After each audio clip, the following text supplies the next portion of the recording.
ಮಹಾತ್ಮ ಗಾಂಧೀಜಿ ಅವರು, ಬಾಬಾ ಸಾಹೇಬ್ ಅಂಬೇಡ್ಕರ್ ಅವರು, ಜವಾಹರ್ಲಾಲ್ ನೆಹರೂಜಿ ಅವರು, ಸರ್ದಾರ್ ಪಟೇಲ್ ಅವರ ಧ್ವನಿ ಇದರಲ್ಲಿ ನಮಗೆ ಕೇಳಿ ಬರ್ತಾ ಇದೆ. मगर इस किताब में बसवना जी, नारायण गुरु, फूले जी, इनकी भी आवाज गूंजती है. ಹಾಗೇನೆ ಈ ಒಂದು ಗ್ರಂಥದಲ್ಲಿ ಬಸವಣ್ಣ ಅವರ ಧ್ವನಿ, ಫುಲೆ ಅವರ ಧ್ವನಿ, ಎಲ್ಲರ ಧ್ವನಿ ಕೂಡ ಕೇಳಿ ಬರ್ತಾ ಇದೆ. और इसकी नींव, इसका foundation one man one vote. ಈ ಒಂದು ಪುಸ್ತಕದ ಮೂಲಭೂತ ಅಡಿಪಾಯ ಏನಂತಂದ್ರೆ ಒಬ್ಬ ಮನುಷ್ಯನಿಗೆ ಒಂದೇ ಮತ ಅನ್ನಂತದ್ದು ಅದರ ಅಡಿಪಾಯ. हर हिंदुस्तानी नागरिक को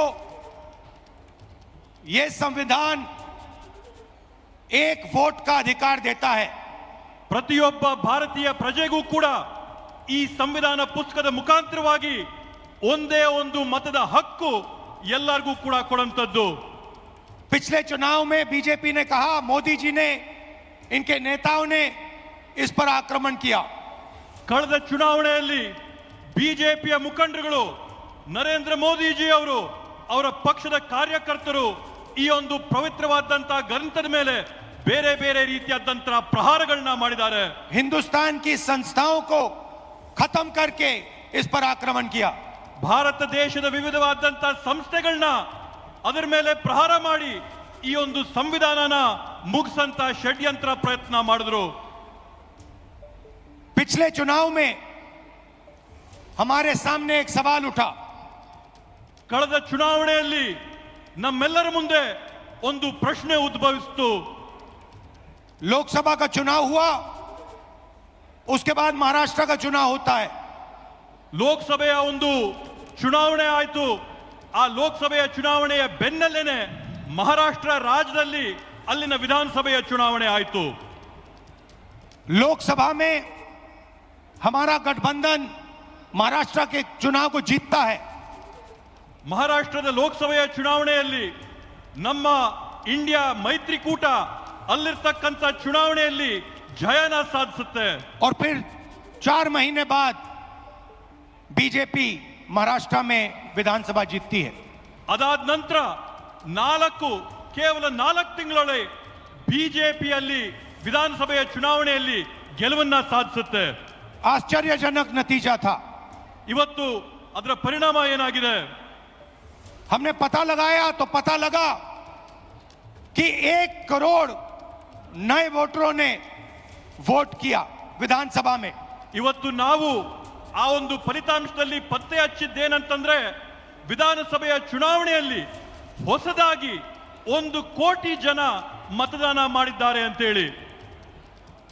1 करोड़ नए लोग जिन्होंने लोकसभा में अपना वोट नहीं डाला था, जादू से ये विधानसभा में वोट डालने निकल आए.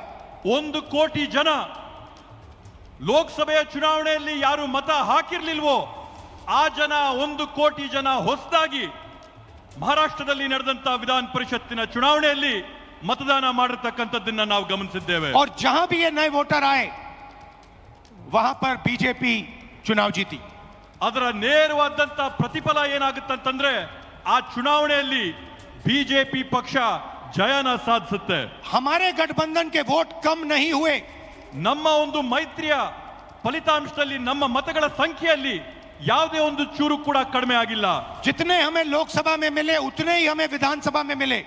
ನಮಗೆ ಲೋಕಸಭೆಯ ಚುನಾವಣೆಯಲ್ಲಿ ಎಷ್ಟು ಮತಗಳು ನಮಗೆ ಸಿಕ್ಕಿತ್ತೋ ವಿಧಾನಸಭೆಯ ಚುನಾವಣೆಯಲ್ಲಿ ಕೂಡ ನಮಗೆ ಅಷ್ಟೇ ಮತ ಸಿಕ್ತು. और सारे के सारे जो वोटर बढ़ाए गए वो बीजेपी के खाते में गए.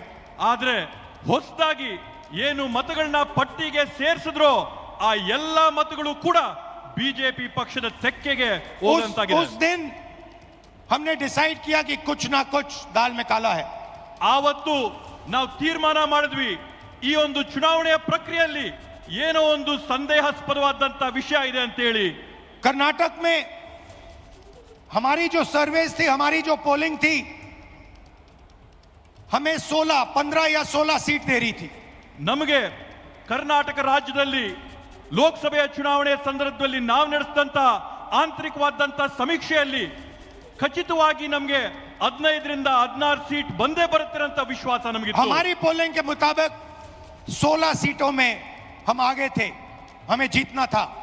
ನಮ್ಮ ಒಂದು ಆಂತರಿಕ ಸಮೀಕ್ಷೆ ಸ್ಪಷ್ಟವಾಗಿ ನಮ್ಗೆ ಹೇಳ್ತು, ಕರ್ನಾಟಕ ರಾಜ್ಯದಲ್ಲಿ 16 ಲೋಕಸಭೆ ಸೀಟ್ಗಳನ್ನ ನಾವು ಗೆಲ್ಲೇಬೇಕಂತೇಳಿ. और हम जीते 9 में. ಆದ್ರೆ ನಮಗೆ ಫಲಿತಾಂಶ ಸಿಕ್ಕಿದಾಗ 9 ಗೆಲುವಾಗಿದ್ದು. तो हमने सवाल पूछने शुरू किए. ಆಗ ನಾವು ಪ್ರಶ್ನೆ ಮಾಡಕ್ಕೆ ಪ್ರಾರಂಭ ಮಾಡಿದ್ವಿ. क्या सचमुच हम ये सीटें हारे थे? ನಾವು ಎಲ್ಲ ಈ ರೀತಿಯಾದಂತ ಚುನಾವಣೆಗಳು ಈ ಕಾರಣದಿಂದಾನೇ ನಾವು ಸೋತಿದ್ದ. चुनाव आयोग से हम वोटर लिस्ट मांगते थे, electronic soft copy voter list की मांगते थे, वो मना कर देते. ನಾವು ಚುನಾವಣೆ ಆಯೋಗದಲ್ಲಿ ಮನವಿ ಮಾಡ್ತಾ ಇದ್ವಿ, ನಮ್ಗೆ ಡಿಜಿಟಲ್ ಕಾಪಿ ಕೊಡ್ರಿ ನಮ್ಮ ಮತದಾರರ ಪಟ್ಟಿ ಅಂತೇಳಿ ಮನವಿ ಮಾಡಿದಂತ ಸಂದರ್ಭದಲ್ಲಿ ಯಾವಾಗ್ಲೂ ಕೂಡ ಚುನಾವಣೆ ಆಯೋಗ ಆ ಮನವಿನ ನಿರಾಕಾರ ಮಾಡ್ತಾ ಇತ್ತು. वीडियोग्राफी मांगी, उन्होंने नहीं दी और फिर कानून बदल दिया. ಅಂಕಿಯ ಮತದಾರರ ಪಟ್ಟಿನ ನಾವು ಮನವಿ ಮಾಡಿದ್ರೆ ಅದನ್ನ ನಿರಾಕಾರ ಮಾಡಿ ಅದನ್ನ ಬದಲಾಯಿಸ್ಬಿಟ್ಟಿದ್ದಾರೆ. और फिर कहा कि 45 दिन के अंदर 45 दिन के बाद वीडियोग्राफी को रद्द खत्म कर देना चाहिए, डिस्ट्रॉय कर देना चाहिए. ಅದ್ರ ಜೊತೆಗೆ ಹೊಸ ಆದೇಶನ ಓಡಿಸಿ ಚುನಾವಣಾ ಮತಗಟ್ಟೆಗಳಲ್ಲಿ ರೆಕಾರ್ಡಿಂಗ್ ಆದಂತ ವಿಡಿಯೋನ 45 ದಿನದ ಒಳಗಡೆ ಹಳಸಂತ ಕುತಂತ್ರನ ಮಾಡಿದ್ದಾರೆ. तो एक लोकसभा में हमने अपनी एनालिसिस शुरू की. ಆದ್ರಿಂದ ನಾವು ಒಂದು ಲೋಕಸಭಾ ಕ್ಷೇತ್ರದಿಂದ ನಮ್ಮ ವಿಶ್ಲೇಷಣೆನ ನಾವು ಪ್ರಾರಂಭ ಮಾಡಿದ್ವಿ. बेंगलोर सेंट्रल की लोकसभा और उसमें हमने एक विधानसभा चुनी, महादेवापुरा. ಬೆಂಗಳೂರು ಕೇಂದ್ರ ಬ್ಯಾಂಗ್ಳೂರ್ ಸೆಂಟ್ರಲಿನ ಲೋಕಸಭೆ ಕ್ಷೇತ್ರದಲ್ಲಿ ಒಂದು ವಿಧಾನಸಭೆಯ ಕ್ಷೇತ್ರವಾದಂತ ಮಹದೇವಪುರ ಕ್ಷೇತ್ರದ ಫಲಿತಾಂಶನ ನಾವು ವಿಶ್ಲೇಷಣೆ ಮಾಡಿದ್ವಿ. और आपने मेरा कल प्रेस कॉन्फ्रेंस देखा होगा, उसमें हमने 100% साबित कर दिया है कि इलेक्शन कमीशन और बीजेपी ने मिलकर आपसे कर्नाटका से लोकसभा चुराई है. ನೀವು ನಿನ್ನೆ ನಾನು ಮಾಡಿದಂತ ಪತ್ರಿಕಾಗೋಷ್ಠಿಯಲ್ಲಿ ನೋಡಿರ್ಬೋದು, ನಾವು ಆ ಪತ್ರಿಕಾಗೋಷ್ಠಿಯಲ್ಲಿ 100ಕ್ಕೆ 100 ಸಾಬೀತು ಮಾಡಿದೀವಿ. ಚುನಾವಣೆ ಆಯೋಗ ಮತ್ತೆ ಬಿಜೆಪಿ ಪಕ್ಷ ಸೇರ್ಕೊಂಡು ಈ ಚುನಾವಣೆಯಲ್ಲಿ ಮಾಡಿರ್ತಕ್ಕಂಥ ಮೋಸನ. महादेवापुरा में 6.5 लाख वोट हैं असेंबली में. ಮಹದೇವಪುರ ಮತಕ್ಷೇತ್ರದಲ್ಲಿ 6.5 ಲಕ್ಷ ಮತಗಳಿವೆ. और उसमें से 1,250,000 वोट चोरी किए गए हैं. ಅದರಲ್ಲಿ 1,250,000 ಮತಗಳನ್ನ ಇವತ್ತು ಮತಗಳ್ಳತನ ಆಗಿದೆ ಅಂತೇಳಿ ಘಂಟಾಘೋಷವಾಗಿ ಹೇಳ್ತೀನಿ. मतलब 6 में से 1 वोट इन्होंने चोरी किया है. ಅದರ ಅರ್ಥ ಏನಂತಂದ್ರೆ 6 ಮತಗಳಲ್ಲಿ 1 ಮತನ ಇವ್ರು ಕಳ್ತನ ಮಾಡಿದಾರೆ ಅಂತೇಳಿ. 5 तरीके से चोरी की गई है. 5 ವಿಧಗಳಲ್ಲಿ ಈ ಮತಗಳ ಕಳ್ತನ ಆಗಿದೆ. डुप्लीकेट वोटर मतलब एक वोटर अनेक बार वोटिंग कर रहा है. ದ್ವಿಪ್ರತಿಯ ಮತದಾರರ ಏನು ಪಟ್ಟಿ ಇರ್ತದೆ ಅದರಲ್ಲಿ ಒಬ್ಬ ಮತದಾರ ಹಲವಾರು ಬಾರಿ ಅವರ ಹೆಸರುಗಳು ಮತಪಟ್ಟಿಯಲ್ಲಿ 4 ಬರ್ತಕ್ಕಂಥದ್ದು. अलग अलग पोलिंग बूथ में वोट डाल रहा है, 5-6 अलग पोलिंग बूथ में वोट डाल रहा है. 4-5 ಮತಗಟ್ಟೆಗಳಲ್ಲಿ ಅವನೋಗಿ ಮತದಾನ ಮಾಡಿ ಬರ್ತಾ ಇದ್ದಾನೆ. ऐसे तकरीबन 12,000 वोटर हैं. ಈ ರೀತಿಯಾದಂತದ್ದು ಸರ್ಸಮಾನವಾಗಿ 12,000 ಮತಗಳು ಇವತ್ತು ನಾವು ಕಂಡಿದ್ದೇವೆ. फेक एंड इनवैलिड एड्रेस मतलब इनका पता नहीं है या फिर 0 नंबर एड्रेस है. ನಕಲಿ ಆದಂತ ವಿಳಾಸಗಳಲ್ಲಿ ಅವರ ವಿಳಾಸ ಸಿಗದೇ ಇದ್ದಂತವರು ಈ ಪಟ್ಟಿಗಳಲ್ಲಿದ್ದಾರೆ. तकरीबन 40,000 ऐसे वोट हैं. ಹತ್ತತ್ರ 40,000 ಈ ರೀತಿಯಾಗಿ ವಿಳಾಸ ಸಿಗದೇ ಇದ್ದಂತ ಮತದಾರರು ನಾವು ಗುರುತಿಸಿದ್ದೇವೆ.